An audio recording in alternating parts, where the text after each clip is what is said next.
The knife gleamed in his small hand, heavy and cold. "Look, Mommy," the boy giggled, pretending to be like the hero from the movie. But there was no hero here, only a moment that would change everything forever. It was a quiet afternoon, the kind where the sunlight filtered lazily through the windows, making the kitchen warm and golden. 5-year-old Ethan had spent the morning watching a movie with his mom while 3-year-old Lily played nearby. His mother, Sarah, loved her movies, loud, thrilling ones, full of action. That day's movie had been no different. Ethan had watched, wide-eyed, as the hero on the screen swung a knife to defeat the bad guys. It looked so cool, so easy, and so fun. When the movie ended, Sarah got up to take a phone call, leaving the children unsupervised in the kitchen. "I'll be back in a minute," she had said, not paying attention to how Ethan's eyes had lingered on the screen, absorbing every detail. The kids had often been left alone like this. Sarah trusted them. It wasn't the first time she'd been careless, thinking they were too young to cause trouble. Ethan, still brimming with excitement from the movie, wandered over to the kitchen counter. His small fingers reached up and grabbed the biggest knife he could find. It felt heavy in his hand, but he remembered how easily the hero had swung it in the movie. "Look, Lily. I'm the hero," Ethan shouted with innocent glee, brandishing the knife in front of his little sister. Lily, always eager to follow her big brother, laughed and clapped her hands, completely unaware of the danger. Ethan moved closer, pretending to slice through the air just like in the movie. "I'm saving you from the bad guys," he exclaimed, stepping closer to Lily, his small hand gripping the handle tightly. But then, in one tragic moment, he stumbled. His hand, too small to fully control the blade, slipped.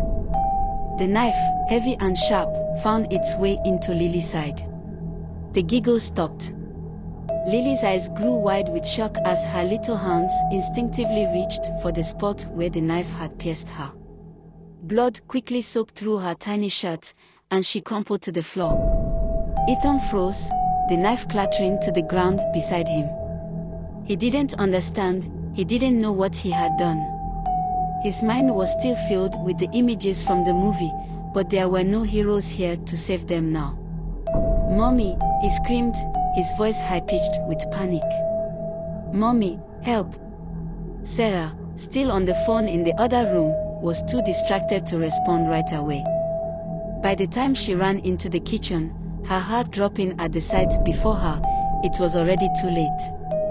Lily lay limp on the floor, her small body pale, and Ethan was standing over her, his hands and shirt stained with blood, tears streaming down his cheeks. The phone slipped from Sarah's hand as the realization hit her like a tidal wave.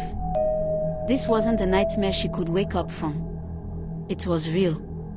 Her baby girl was gone, and her little boy stood there, shattered and confused, his innocent mind unable to grasp the enormity of what had happened. She had left them alone. She had shown him that movie. She had failed them both. The ambulance arrived, but there was nothing they could do.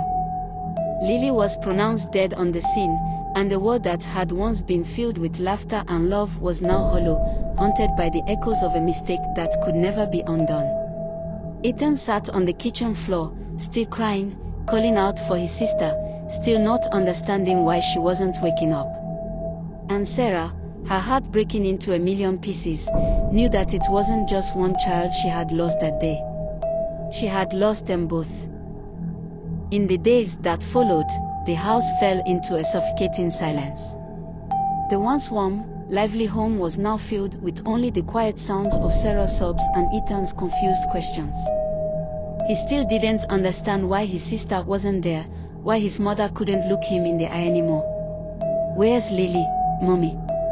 When is she coming back?" he would ask over and over, his voice small and trembling. Each time, Sarah would try to hold herself together, but the weight of her guilt made it impossible to speak. How could she explain? How could she tell her son that the innocent game he played, that the hero he imitated, had caused his sister's death? Eventually, she stopped answering at all. Instead, she would sit alone in her room, clutching one of Lily's toys, staring at the wall as if it might provide her with some kind of answer, some way to turn back time. Every corner of the house was a painful reminder of her failure. Lily's bedroom, still filled with her favorite stuffed animals, the living room, where they used to watch movies together before she allowed those images to poison Ethan's imagination. And the kitchen, where it had all happened. Sarah couldn't bring herself to enter it anymore. The memory of Lily's tiny, lifeless body on the floor was too much to bear. Ethan, sensing the change in his mother, grew quieter too. He stopped asking about Lily after a while, but the questions never left his mind. Why wasn't Mommy the same? Why didn't she smile anymore? Every time he tried to get close to her, she would flinch, her eyes filling with a pain that he couldn't understand. One night, as Ethan lay in bed, clutching his own blanket tightly, he whispered to the empty space beside him where Lily used to sleep during their naps. "I didn't mean to hurt you, Lily. I just wanted to play." He waited for a reply, hoping that somehow his sister would giggle and tell him it was okay, that she wasn't really gone. But there was only silence.